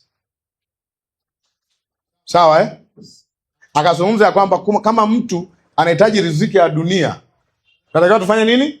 Tumsaidie. Alafu akasema huko ndo kupenda. Kwa nini? Huko ndo kujitoa. Labda tusome kwa haraka alafu tuje hapo. Turudi hapo. Nifungulie waraka kwanza Yohana 3:16 na 18. Faster. 1, 2, 3 sema. Katika hili tumelifahamu pendo. Angalia, yeye aliutoa uhai wake kwa ajili yetu. Unaona? Aliutoa uhai wake kwa ajili yetu. Akafanyeje? Imetupasa na sisi kutoa uhai wetu kwa ajili ya hao ndugu. Pause. Namna ya kutoa uhai kwa ndugu ni nini? Ni kwenda kujinyonga kwa ajili ya ndugu? Hapana. Maelezo ya Yesu kujitoa uhai na kujitoa uhai kwetu havifanani. Yesu alienda msalabani, sisi hatuendi msalabani. Sisi tunafanya jambo ambalo ni la kujidhabihu. Inasemaje? 17 inasemaje? Mtu akiwa na riziki ya dunia, unajua maana riziki ya dunia fedha, chakula, mavazi, mahitaji ya mwili na kadhalika. Akamwona ndugu yake ni nani? Ni muhitaji, akasemaje? Akamzuilia huruma zake, akasemaje? Okay. Kwa hiyo kujitoa kwa ajili ya huyo ndugu ni kufanya nini? Ni kuachilia huruma na upendo kwake. Anasemaje? Kwa kufanya nini? Kwa kumpa nini? Mahitaji yake. Akasemaje chini yake? Watoto wadogo mpende kwa nini? Kwa neno. Maana yake isiwe tu I love you. Tumisha bwana. Isiwe tu I love you ya maneno. I love you inaweza kwenye kitendo. I love you inaweza kufanyika. Si ndio Najua wanawake wanapenda kuambiwa I love you. Hata usipompa kitu. Lakini Biblia inakufundisha kwamba mpe kitu. Si ndio Nasema na wakati mwingine wanawake mpaka wanakuuliza, hivi siku hizi unanipenda kweli? Hajasikia siku nyingi. Hasa siku hizi wanawake.com. Akiingia Telegram anaona, akiingia Instagram anaona mtu pale anaambiwa mpenzi wangu wa moyo, wa nini na nini, majina manini, shingo kama twiga, nini, umbo namba 8. Akiona anasifia mwenzake anasema, hivi kweli mimi aenda kwenye kioo, mbona mimi sijaambiwa, au umbo lake nimekuwa 7 square. Anaangalia pale, anaanza kumeditate, anaanza kuuliza, hivi mimi napendwa kweli hapa? Sasa mwingine mwanamume anaweza akasema, kwani sijaleta mahitaji? Kuna siku chakula hamna nyumbani? Kuna watoto hawajaenda shule? Wanataka upendeje? Mavazi hauna? Kwani ukisema utakufa? Na mimi ndo nimeuliza, ukisema utakufa? Kuna watu fulani alikuwa anachekesha akasema, siku moja aliwaambia wanaume mahali watume message kwa wake zao.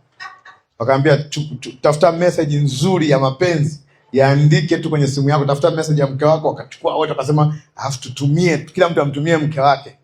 Hello mke wangu mzuri, nakupenda sana wewe nini. Akaandika maneno pale, wakatuma. Majibu yaliyokuja sasa. Aliyeniacha hoi ni alisema, bado sijapata hela vikoba. Mwingine alijibu, kama ulikuwa unatumia makahaba zako ukome. Maraka alishangaa, hii haiwezi kaja kwangu. Ndugu zangu wana JFG, hiyo ni tabia mbaya. Yaani na iko siku nitawafanyia hivyo na hamtaamini. Alafu nione mdada mmoja atapiga simu anasema mwingine alijibu, hizo hela usoma kwenye kabati si za kwangu. Bana najua mtu akikwambia nakupenda kumbe anataka nini? Anataka jambo. Hamna kitu yote. Yaani hawezi kujibu, wow, nakupenda pia mume wangu. Bwana asifiwe. Mara ya mwisho kumwambia nakupenda ni siku ile, siku ya wakati anamwambia mimi nini? Glory unajua nakupenda. Unamaanisha nini? Nataka tu haya maisha pamoja nini. Yaani kwa kweli nakupenda sana. Yaani ilikuwa ni mwisho hapa. Nikimaliza hapa wanasahau. Sawa. Anamsave pale, wakipata mtoto wa kwanza anasema mama watoto. Jina linabadilika kama inaseviwa mama watoto. Jina zuri tena, haitana kuitwa baby Baby G. Yaani kabla hajaolewa Baby G. Baby G. Au memsave Pastor G. Pastor Gloria. Memsave Askofu. Askofu Ibrahim. Fikiria. Kwa kusema ni jambo zuri, lakini Biblia inasemaje? Usipende kwa neno tu, bali kwa nini? Kwa tendo ambayo ndio nini? Kweli. Neno na pale ni kai, kwa tendo ambayo ni kweli. Kwa upendo unatenda, sema unatenda. Kwa Mungu anataka tutende, tuonyeshe, tudhihirishe upendo. Usiwe na upendo kwenye maneno. Ngoja niwaambie, hata kwenye dunia ya kawaida, learn kusema I love you kwa vitendo. Amen. Nenda safiri, mletee mtu zawadi. Huo ndio upendo. Sio upendo tu, nakupenda sana, unanisaidiaga sana. Na wakati mwingine ni kwa sababu anakusaidia, unanisaidiaga sana. Unajua kwenye ulimwengu wa upendo, sio ukubwa unachokitoa kiacho maana. Ni ule moyo unaotoa. Amen. Sema mimi huyu jamaa na magari siwezi kumpa kitu chochote. Kumletea kalamu kama hii. Naomba nishike kalamu yako. Nzuri lakini yes. No. Unaona kalamu kama hii. Kwa mtu ambaye ana magorofa 200, hii kalamu ina maana sana. Kwa sababu ni nini? Ni moyo uliotoa. In fact kwenye ndoa, sijui kwa wazee wetu, kwa vijana leo, hata mtu akiletewa pipi ana value sana. Unless kama umeoa gold digger. Unajua gold digger? Wale ambao tafsiri ya maisha ni nini? Hela. Kama umeoa gold digger inabidi uwe na hela pia. Uwe na nasema when you marry a gold digger, make sure you have what? mine. Sawa Umeelewa maana yake? Kwa hiyo upendo unaweza ukaletwa kwenye tafsiri ya nini? Ya kitendo. Isibaki tu kwenye moyo, tenda. Usibaki tu kwenye maneno, tenda. Kwa fanya kitu ambacho kina reflect upendo na isikuzuie pia kusema. Yesu alisemaje? Alisema mara nyingi anatupenda. Iko sawa Iko sawa Kama vile Baba anavyonipenda na mimi nawapenda ninyi. Mara zote Yesu alikuwa anasema, hasa usoma kwenye Injili ya Yohana.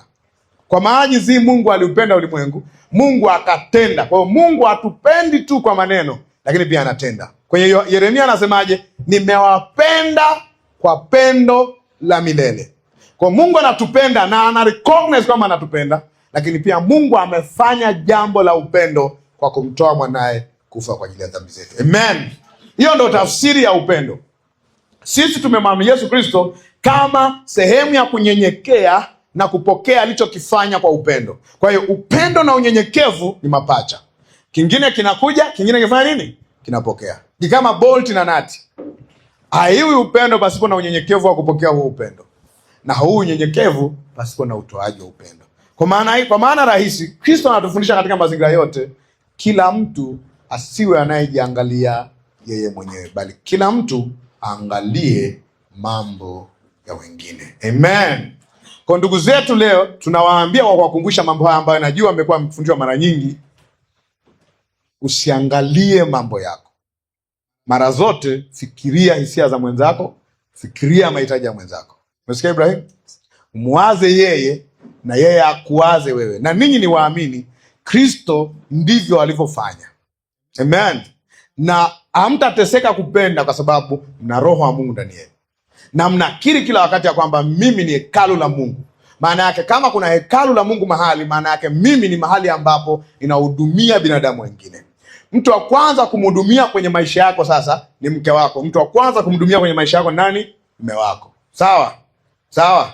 Kama ambapo Kristo ametukomboa sisi, akatununua sisi, maana yake wewe sio mali yako tena, na wewe sio mali yako tena. Kwa hata kwenye muunganiko wa ndoa, kila mtu anajua mimi nipo kwa ajili ya kumsaidia huyu na mimi ni kwa ajili ya kumsaidia huyu. Ukiona namna hiyo, ndoa itakuwa na mfano wa Kristo katika ulimwengu huu. Amen. Amen. Amen. Mbona hamshangilii hiyo? Kwa ndivyo Mungu anavyotaka. Jikumbushe wakati wote. Kuna kitu ambacho usiachi kusema. Nasema hivi. Mheshimu sana Glory. Sababu ya kumheshimu Glory ni kwa sababu ni mtu mwenye roho wa Mungu. Huwa anasema hivi, ukishindwa kumheshimu Glory kama mke wako, anza kumheshimu kama dada katika Kristo. Unajua kwa nini? Dada katika Kristo anastahili heshima kwa sababu ana roho wake. Unajua kuna watu kanisani wanaheshimu wa dada kwa sababu ni waamini wenzao, ila hawaheshimu wake zao wakiingia kwenye ndoa.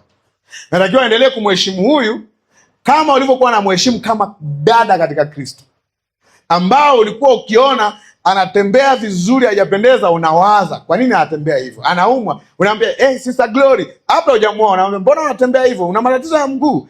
Ulikuwa unajali kwa sababu ni nani? Dada katika Kristo. Hata mkiacha kufikiria kwamba nyie sio mke na mke, bali anabaki kama nini? Dada katika Kristo. Kwa ukimheshimu namna hiyo, kuna namna heshima yake haiwezi kupungua kufika level ya kuwa dada katika Kristo. Iko sawa? Ina maana utamtendea vyema. Vivyo hivyo na wewe Glory, utamtendea Ibrahimu kama nini? Kaka katika Kristo.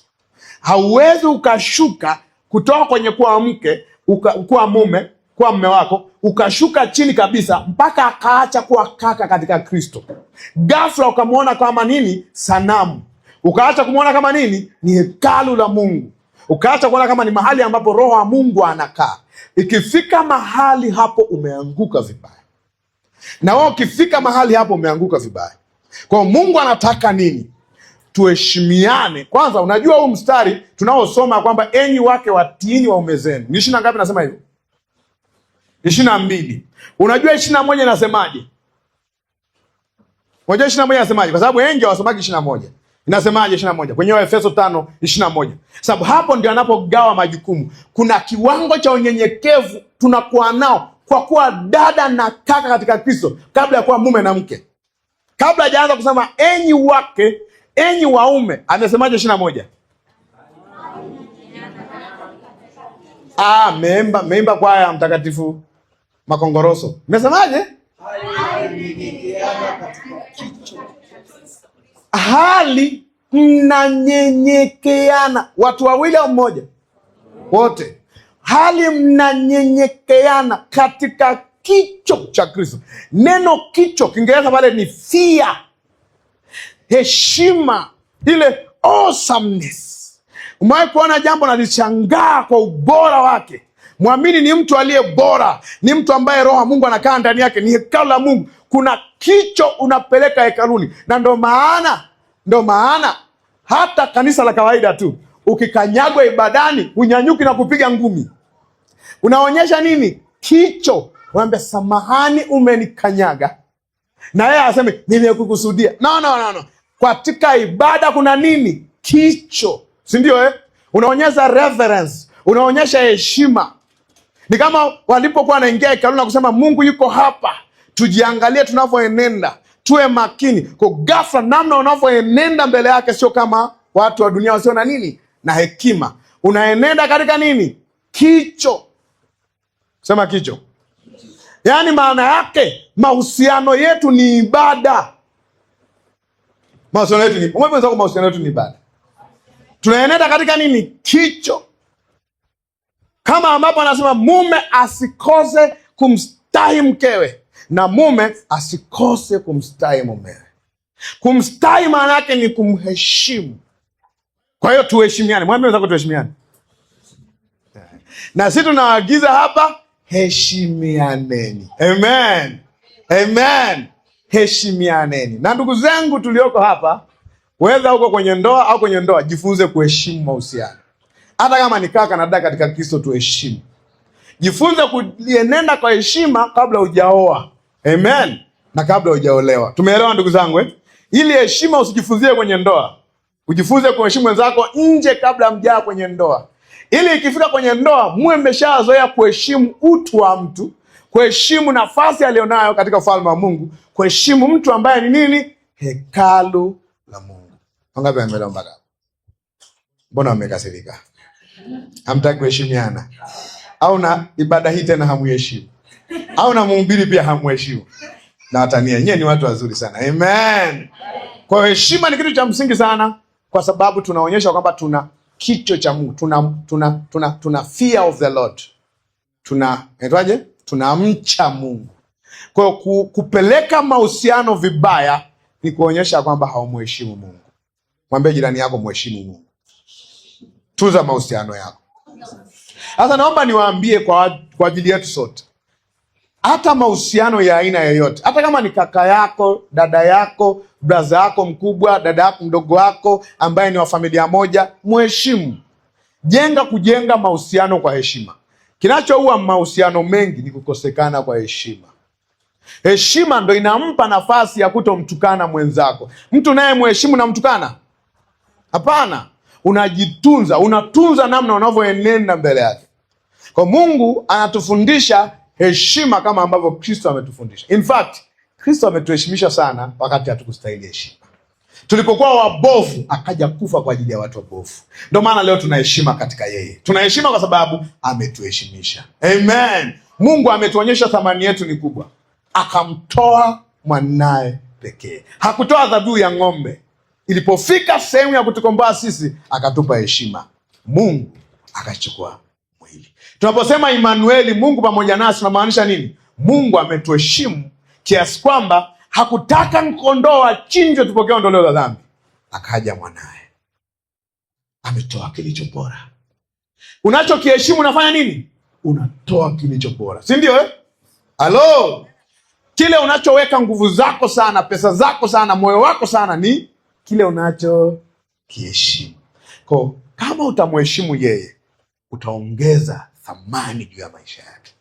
Kama unamheshimu yeye, utaongeza thamani juu ya maisha yake. Utajali kula kwake, utajali kuvaa kwake, utajali katika mazingira yote. Amen. Sio anakuja kanisani, ndevu zimekaa upande and you don't care. Nikafie huko mbele. Umeanza kumtukana nani? Yesu Kristo. Umeanza kudharau nini? Roho wa Mungu aliyeko ndani yake. Umeanza kutoliheshimu nini? Hekalu la Mungu. Kutoheshimiana. Unajua unavyojifunza Injili ndivyo unavyojifunza namna Mungu anavyoheshimu watu. Injili inaonyesha kwamba Mungu ametupa thamani kwa kumtoa mwanae. Amen. Amen. Kila nikimtazama Kristo, nikijitazama, nasema nimependwa kupindukia. Nimependwa sana. Huku naitwa kupendwa, ndio huku. Haleluya. Huku ndo maana ya kupendwa. Ndo maana imbaga, nimependwa na Baba yangu. Nimependwa na Baba yangu. Nimependwa na Baba yangu. Pendo lake ni la milele. Hebu imagine unapendwa pendo la milele.